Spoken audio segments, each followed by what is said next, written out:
Dc69 The Quest. Soul-touching and life-enhancing stories. The Quest. The Adventures of Sir John James. At one point in time, during the existence of the East India Company, it was Sir John James who was assigned by high government officials to observe and document the following. Number 1. Humans working with nature and natural resources.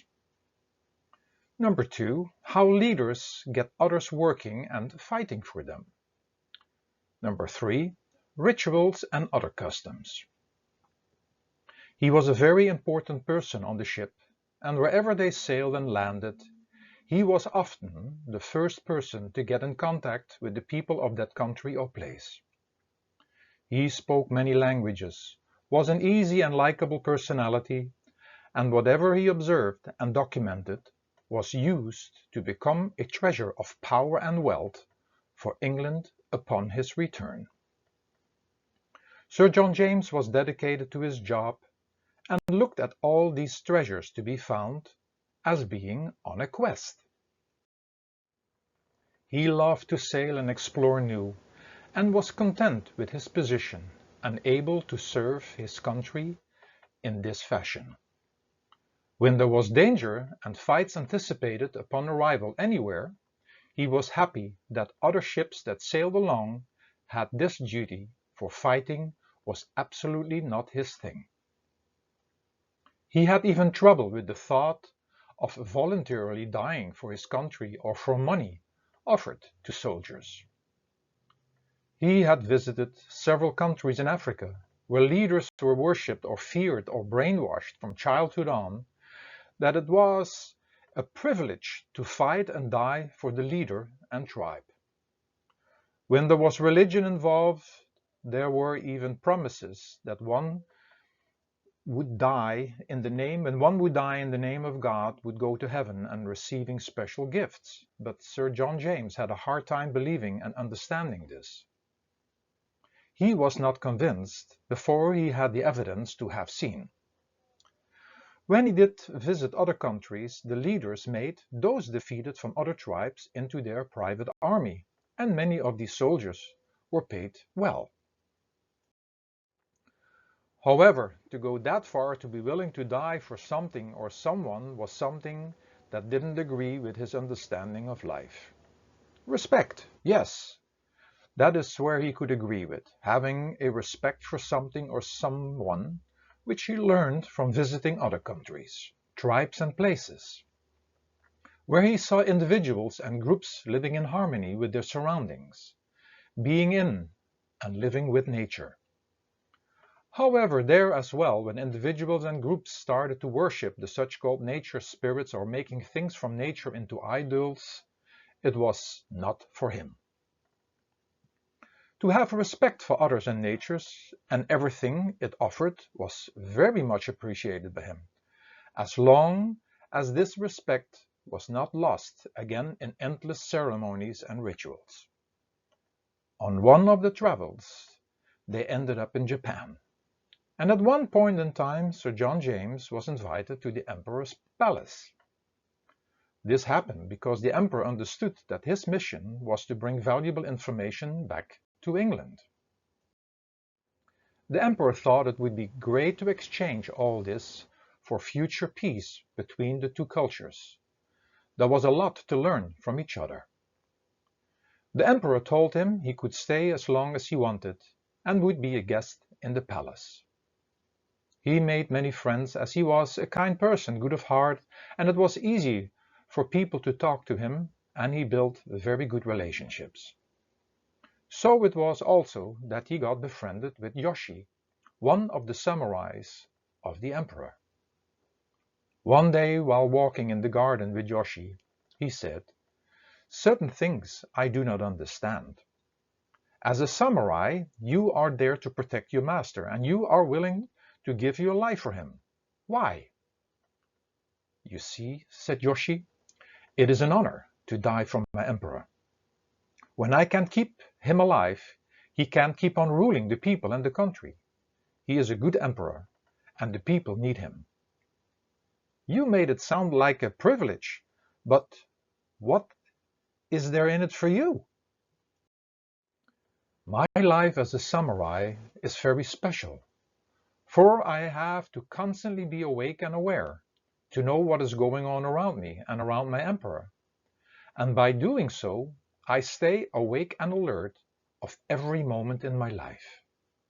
I see, feel, and experience everything in full, because I know the next moment could be my death. I have promised this to myself and promised to protect my master.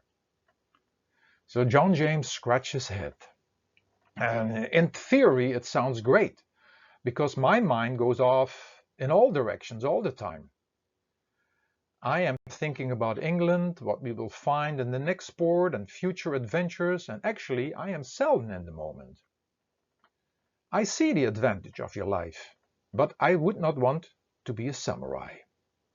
Then Yoshi answered, to become a samurai and learn the discipline of martial arts is one way of learning to be in the moment, but know that there are many other ways. It is for you to keep your eyes open and to find out what suits you to live your life in the moment, so you can live your life more fully. So John James, back in his room, wrote all the information down and understood that all the information he was gathering was not only for his country, but also for him to learn from. This was the first time it made some sense in regards to living with death. But dying for something or someone was still out of his way of understanding of life. It was not long after he had had several talks with Yoshi that he became friends with Fukuku. Fukuku was the emperor's food and drink taster, meaning that she had to taste every drink and every food item before the emperor would take it. There were many enemies and people who wanted to see the emperor dead.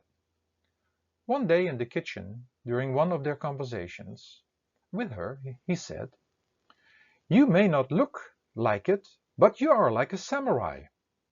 You are willing to give your life for your emperor. What is the purpose of this?" She smiled and answered, "It's probably similar to Yoshi the samurai, because I'm willing to give my life so the emperor can continue ruling our people. You probably want to ask me what is in it for me. Every moment that I live my life in full consciousness and full awareness. I experience everything because I have constantly in my mind that the next moment can be my last. I am not in fear of death because I know most people are in fear of death because they actually do not live life. That is why the fear of death is there." Sir John James became more and more fascinated with the thought of living in the moment. And there were many other things which helped him on the road to find this way. There were many tea ceremonies he attended. Everything went so quietly and patiently that all of this started to affect him positively. His life in England was very hectic, and in his own mind it was the same. He knew now that his mind was constantly trying to take him in the future or in the past, or doing and thinking too much in the moment. After many months, the ship continued its journey to China. He was looking for more answers, other than the answers he had already received in Japan. He did not want to be a food taster nor a samurai, although he respected both Fukuku and Yoshi for their dedication. He actually envied the fact that they were so in love with their master that they were willing to die for him, and at the same time he could see the rewards of their love. They were living life fully from moment to moment. As he arrived in China, next to fulfilling his job by documenting as much as he could, he now had another project, which was his personal project. the search to find a way to learn to live in the moment.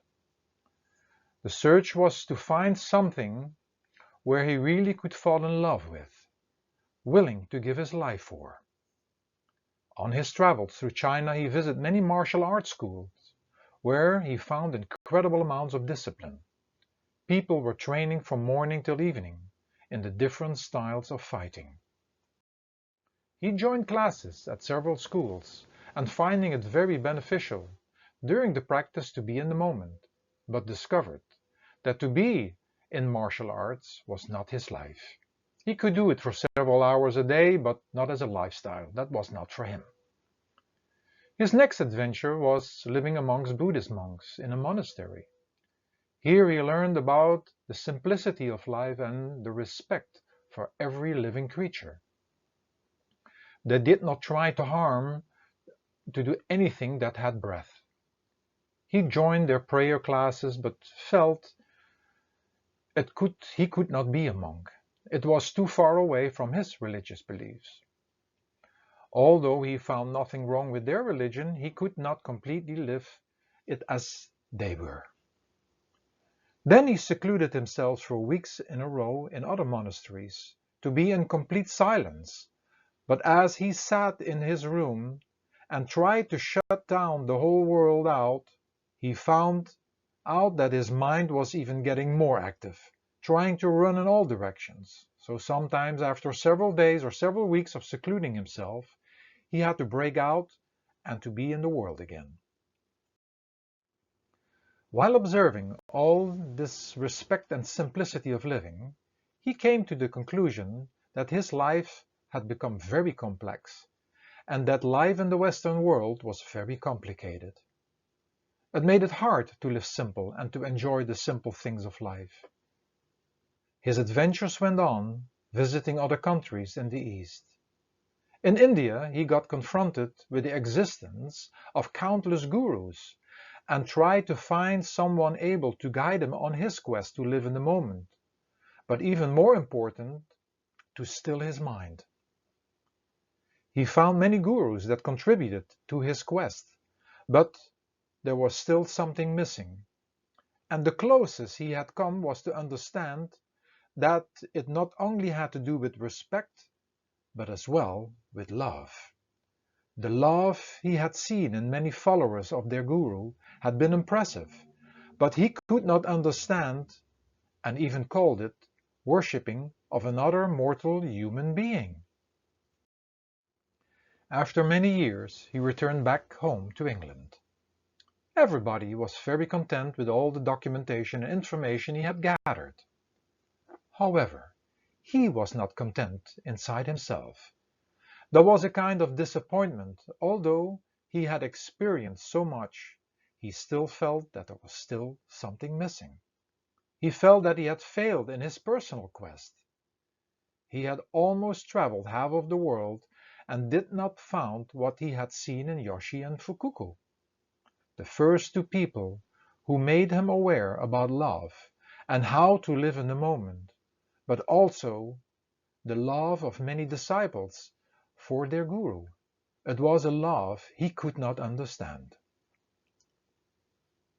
It was not long after his arrival that he met a woman he fell in love with, and for some time he felt the love he had never experienced, and felt that he even didn't exist, only the woman that became his wife. However, this feeling disappeared after some time, but returned again with having their first child. He could just look at his daughter for hours, even when she was asleep, and he would disappear into that love. He was willing to do anything to serve and assist her, like his wife was doing for her as well. This feeling of love lasted longer, and he realized that it was the innocent love of a child. But as the teenage years came, that too disappeared. Respect for his wife and child stayed, but that love disappeared. He started on his quest again to find that love, for he wanted to feel it 24 hours a day. He wanted to live in the moment, but his mind always found a way to get him out, and he wanted to respect everything and everybody, for he realized that everything and everybody brought him something. He was thinking about taking up going on voyages again, which he had traded for his wife and family, and was working as an administrator. This would be impossible, for he didn't want to separate himself from his family, but on the other hand, the quest was pulling him and didn't know what to do. One early evening, returning from a customer, he took a different route home and walked through the park, which was also on his way home and was in deep disturbing thoughts. He had no idea why he took this route because the night was falling and the park in the dark was not safe.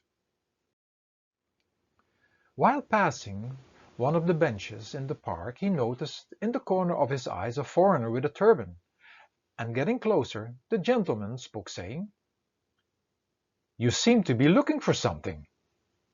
As Sir John James stepped out from his thoughts, he caught the eyes of the person and felt like being taken by a love and peace far beyond anything he had ever experienced. After some time, and not having to let go of this feeling, he introduced himself, and the man with the turban introduced himself as Tulsi. A conversation started between the two men, and Sir John James told him all about his job and travels around the world, and told Tulsi that he had also visited India, the country the gentleman was from. "It sounds to me that you personally have been searching for something for quite some time. Is that correct?" Sir John James' eyes opened wide. He had not mentioned any of this in his conversation. How could this man have picked up on his inner longing and his quest? Maybe it was too obvious, the way he was talking about his trips. Then he revealed his quest and search for this ultimate love, to live completely in the moment and to respect everything and everybody. Tulsi shared with him that years ago he too had been searching for the same. And Sir John James asked, "Have you found where you were looking for?" Tulsi looked at him and answered, "Yes, I did. I knew it. For I am feeling this being around you, and I can see it in your eyes. As long as you stay on your quest, your search will be rewarded. Most possibly never at the time you expect, but know that it will come one day." They had to stop their conversation because it was getting too dark, and Sir John James had to get home, and Tulsi told him to come to the park any day at any time. That special feeling of peace and love stayed with him the entire evening and night. He shared it with his wife, and the next day, with the first chance he had, he went to the park, and Tulsi was sitting waiting for him at the same bench. So John James shared with Tulsi that this feeling of peace and love had not left him since the evening before. Tulsi took over and said, "This peace and love you're experiencing right now is closer than your own breath. You have had glimpses of this from having met two special people in Japan. You have seen it in some disciples of the gurus. You have experienced it by falling in love with your wife and then with your daughter. You have seen the respect and love for nature that individuals and groups have, living in and with nature. You have seen it in some followers of certain religions, but you still had your doubts and questions." "How do you know all this, Tulsi, for I have not even mentioned this to you?" "Don't ask me how I know, but why I know. Because I felt you while you were in India. And at one point in time, you were not more than 10 minutes away from where I live. You were not ready yet at that time, as you still had to go through many other experiences. You don't have to live the life of a samurai or food taster and willing to die for your emperor. You don't have to worship anybody or anything, nor do you have to go on blind faith. You don't have to wait until after death. You can prove things to yourself, for all life is a scientific adventure and experience. So John James couldn't believe his ears, hearing all this, and more peace and love entered his entire being. Tulsi spoke, saying, "That peace and love you have been searching for is right inside of you, but also inside everything and everybody. It is the life-creating and life-sustaining force of love. This eternal force or energy has been given many names, but is beyond form or name, and is the essence of everything, for without it, nothing could exist. To contact this source, one must go within, and one must be in the moment and just focused on that. Once you are in contact with that essence, you automatically live life in the moment and respect everything and everybody because you see that essence in all." Sir John James suddenly said, "It feels as if I have fallen in love with you, or that something that is within you and comes through you." Tulsi replied, "It is that source of peace and love within you which you sense. But just as I sensed it many times and got a glimpse of it, how can I stay in contact with it so I can experience it all the time?" "Tulsi, can you teach me to do that? For you have found it." "Sure," answered Tulsi.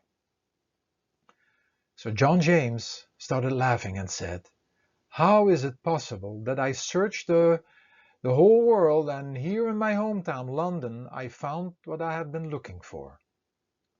Tulsi had a big smile on his face. "It is also when you are ready that the answers are coming to you. The search will seek you to give you the answers. That's why I am here with you. But don't believe me. Make it real for yourself. This practice is called dying while living. While living in the world, you will learn to withdraw your consciousness from the body and the world. This is the experience of dying, and then to connect yourself to the everlasting. This essence is the only thing worth worshipping. That love you feel in me, which is actually also in you, is in me in its pure force form. How come so? This what you sense in me, I once sensed in my teacher, and I fell in love with him, and that essence in him. He represented that peace and love and showed this in all his actions. He, by the grace of his teacher and by practicing dying while living, had merged into the life-creating and life-sustaining force. He was my living guide, friend, father, master, guru, and teacher. So John James was thinking that Tulsi for sure had become one with his teacher and one with that eternal essence. It is losing oneself into another being, like you have seen in others during your travels, and what you experienced by falling in love with your wife and daughter. Being or falling in love, there can only be one, and we have to get out of the way. We, the body, and this world is short-lived and mortal, but that essence is immortal. Sir John James and Tulsi met for months in the park at regular times, and all questions Sir John James had were answered. One day Tulsi initiated him in the practice of dying while living. As he started to practice the method, Tulsi told Sir John James to find him on the inside, for he needed a guide on his inner travels back to the source of life and love. Then one day, going back to the park to meet Tulsi, he was not there, but found a letter stating that he had to return to his country, and wrote the address down for Sir John James and telling him that he could come to visit him any time. So John James was sad, and the only thing that gave him peace was to practice the method and to visit Tulsi in India. His life changed, and he learned to live more and more in the moment, started to have respect for everybody and everything. He lived a simple and contented life with his wife and daughter, but this longing to see Tulsi kept growing. Years and years later, Sir John James had the opportunity to travel on a ship back to India. Arriving at Tulsi's address, he found out that Tulsi had thousands of followers. He remembered then not having been too far away from this place in his early days' travel. This took him all by surprise, but when he saw Tulsi, he was the happiest man in the world. The time spending around Tulsi brought him that real feeling of falling in love. He was surrounded by love, for everybody in the colony was in love with Tulsi, and everything was done with love for him. At first sight, it looked like individuals were worshipping Tulsi, which was something he absolutely didn't want. He always referred to worshipping the only real and everlasting thing, which was the essence of life and love, the life-creating and life-sustaining force that had gotten so many names, but which was from above and beyond the world of form and name. He also spoke about to not believe in, but to prove things to oneself, and which was a long life struggling scientific project and process. After some weeks, Sir John James discovered something else which was extraordinary. He had asked some of the disciples if they too had missed Tulsi for all those months while he had been in London so many years ago. The answer was mind-blowing. They answered with a no, for they mentioned that Tulsi, their master, had never left the colony, nor did he ever travel abroad. So John James had in mind the following day to talk about this with Tulsi. But that night, Tulsi passed away. The sadness was even more than when Tulsi had left London. He felt desperate. There was so much sadness in the colony amongst Tulsi's followers, and at the same time there was seemingly a successor appointed, and of course the funeral that would take place that day. This was all too much for John James, and he left the colony and traveled to the port where his ship was anchored.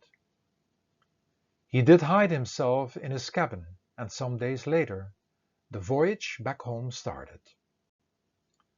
Sitting in meditation for days in a row, he had to face the fact that he would not be able to see his master in the flesh anymore, and that the only way to find comfort was to go within and to find him there, a space of consciousness where all was one love. What the story could bring us. When our longing is strong enough, we will not stop searching. However, it is the question if your quest is for something from this world or from the world beyond. Maybe it is worth searching something that outlasts the world of body, mind, and matter, something forever and everlasting.